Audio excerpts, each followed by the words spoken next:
Hello ಸ್ನೇಹಿತರೆ, ನಾನು ನಿಮಗೆ ಈ ವಿಡಿಯೋದಲ್ಲಿ ಪ್ರತಿದಿನ ಪ್ರತಿಕ್ಷಣ ಒಂದಲ್ಲ ಒಂದು ಕಡೆ ಪ್ರಕೃತಿ ವಿಕೋಪ ಆಗ್ತಾನೆ ಇರುತ್ತೆ. ಪ್ರಕೃತಿ ವಿಕೋಪ ನಾನಾ ರೀತಿಯಲ್ಲಿ ಬರ್ಬೋದು. ಒಂದು ಮನುಷ್ಯನಿಂದ ಬರ್ಬೋದು, ಇಲ್ಲಾಂದ್ರೆ ಪ್ರಕೃತಿಯಿಂದನೇ ವಿಕೋಪ ಆಗ್ಬೋದು.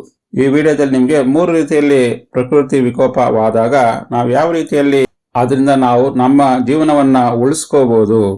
ಯಾಕಂದ್ರೆ ನಾವು ಇಲ್ಲಿ ಹೊಸ ಟೆಕ್ನಾಲಜಿನ ಯೂಸ್ ಮಾಡಿಕೊಂಡು ನಾವು ಆ ಪ್ರಕೃತಿ ವಿಕೋಪದಿಂದ ನಾವು ಬಚಾವ್ ಆಗ್ಬೋದು.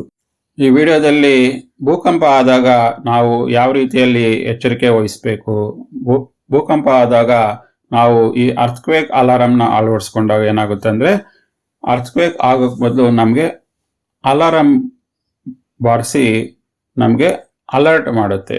ಅದೇ ರೀತಿಯಲ್ಲಿ ನಮ್ಮ ಮನೆಗಳಿರ್ಬೋದು, ಫ್ಯಾಕ್ಟ್ರಿಗಳಿರ್ಬೋದು, ಫಾರೆಸ್ಟ್ ಇರ್ಬೋದು, ಫೈರ್ ಏನಾದರೂ ಆದಾಗ ಈ ಫೈರ್ ಡಿಟೆಕ್ಟರ್ ಅಲಾರಾಮ್ ಬಳಸ್ಕೊಂಡಾಗ ನಮಗೆ ಎಚ್ಚರಿಕೆಯ ಗಂಟೆ ಇಲ್ಲಿ ಬಾರಿಸುತ್ತೆ. ಆಗ ನಾವು ಆ ಪ್ಲೇಸಿಂದ ಬೇರೆ ಕಡೆ ಹೋಗ್ಬೋದು, ನಮ್ಮ ಜೀವನವನ್ನು ಉಳಿಸ್ಕೋಬೋದು. ಮತ್ತೆ 3ನೇ ರೀತಿಯ ಪ್ರಕೃತಿ ವಿಕೋಪ ಯಾವುದು ಅಂದ್ರೆ, ನಮ್ಮ ನದಿಗಳ ಪ್ರವಾಹ ಜಾಸ್ತಿ ಆದಾಗ ನದಿಯ ನೀರು ಜಾಸ್ತಿ ರೀತಿಯಲ್ಲಿ ಹರಿದು ಅದು ಸಿಟಿಗಳ ಮೇಲೆಲ್ಲ ಬಂದಾಗ ಏನಾಗುತ್ತೆ, ನಾವು ಅಲ್ಲಿ ಅಲರ್ಟ್ ಆಗಲಿಲ್ಲ ಅಂದ್ರೆ ಅಲ್ಲಿ ವಾಸಿಸುವ ಜನಗಳೆಲ್ಲನೂ ತಮ್ಮ ಜೀವವನ್ನ ಕಳ್ಕೋಬೇಕಾಗುತ್ತೆ. ಅದಕ್ಕೋಸ್ಕರ ನಾವು ನದಿಯ ಫ್ಲಡ್ ಆದಾಗ ನಮಗೆ ಇಲ್ಲಿ ಅಲಾರಾಮ್ ಅನ್ನ ಇಲ್ಲಿ ಬಳಸ್ಕೊಂಡಿದ್ದೀವಿ. ಹಾಗೇನಾಗುತ್ತೆ ಅಂದ್ರೆ, ನಾವು ಫ್ಲಡ್ ಜಾಸ್ತಿ ಆದಾಗೆಲ್ಲನೂ ನದಿಯ ಪ್ರವಾಹ ಜಾಸ್ತಿ ಆದಾಗ ಇದು ಗಂಟೆ ಬಾರಿಸುತ್ತೆ. ಆಗ ಗಂಟೆ ಬಾರಿಸಿದಾಗ ಏನಾಗುತ್ತೆ, ನಾವು ಅಲರ್ಟ್ ಆಗ್ತೀವಿ, ನಾವು ಆ ಪ್ಲೇಸಿಂದ ನಾವು ಆಚೆಗೆ ಹೋಗ್ಬೋದು. ಈಗ ಪ್ರತಿಯೊಂದನ್ನು ನಾವು ಎಕ್ಸ್ಪ್ಲೇನ್ ಮಾಡ್ತಿದ್ವಿ ಹೇಗೆ ಇದು ವರ್ಕ್ ಆಗುತ್ತೆ ಅಂತ. ಇಲ್ಲಿ ನೋಡ್ಬೋದು, ಅರ್ಥಕ್ವೇಕ್ ಅಲಾರಾಮ್ನ ನಾವು ಇಲ್ಲಿ ಇಂಪ್ಲಿಮೆಂಟ್ ಮಾಡಿದ್ದೀವಿ. ಇಲ್ಲಿ ನಮಗೆ ಭೂಮಿ ಅಲ್ಲಾಡಿದಾಗ, ಭೂಕಂಪ ಆಗೋ ಮುನ್ಸೂಚನೆ ಬಂದಾಗ ನಮಗೆ ಇಲ್ಲಿ ಅಲಾರಾಮ್ ಹೊಡ್ಕೊಳ್ಳುತ್ತೆ. ಈಗ ತೋರಿಸ್ತೀವಿ. ಈಗ ಭೂಮಿ ಅಲ್ಲಾಡ್ತಾ ಇದೆ. ಈ ಭೂಮಿ ಅಲ್ಲಾಡಿದಾಗ ಏನಾಗುತ್ತೆ ನೋಡಿ, ಈ ತರ ಸೌಂಡ್ ಬರುತ್ತೆ. ಈ ತರ ಸೌಂಡ್ ಬರುತ್ತೆ. ಆಗ ಏನಾಗುತ್ತೆ, ನಾವು ಅಲರ್ಟ್ ಆಗ್ಬಿಟ್ಟು ಅಲ್ಲಿಂದ ನಾವು ಆದಷ್ಟು ನಮ್ಮ ಪ್ರಾಣವನ್ನ ಉಳಿಸ್ಕೊಂಡು ಆ ಜಾಗದಿಂದ ಬೇರೆ ಕಡೆ ಹೋಗ್ಬೇಕು.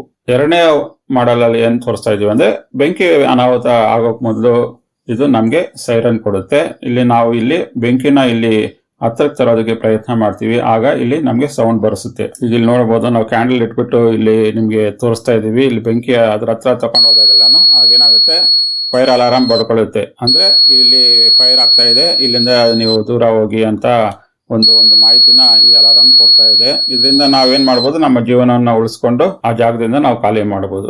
ಮತ್ತೆ 3ನೇ ರೀತಿಯಲ್ಲಿ ನಾವು ಇಲ್ಲಿ ನದಿಯ ಪ್ರವಾಹ ಜಾಸ್ತಿ ಆದಾಗ ಏನಾಗುತ್ತೆ ಅಂದ್ರೆ, ನದಿಯ ನೀರು ಈ ಲೆವೆಲ್ಗಿನ್ನ ಜಾಸ್ತಿ ಹರಿದಾಗ ನಾವು ಇಲ್ಲಿ ಒಂದು ರಿವರ್ ಫ್ಲಡ್ ಅಲಾರಾಮ್ ಅಳವಡಿಸಿದ್ದೀವಿ. ಆಗೇನಾಗುತ್ತೆ ಅಂದ್ರೆ, ಇದಕ್ಕಿಂತ ನಾವು ನೀರು ಜಾಸ್ತಿ ಬಂದಾಗ ನಾವು ಜನಗಳಿಗೆ ಅಲರ್ಟ್ ಮಾಡ್ತೀವಿ, ಈ ಜಾಗದಿಂದ ಖಾಲಿ ಮಾಡಿ ಅಂತ.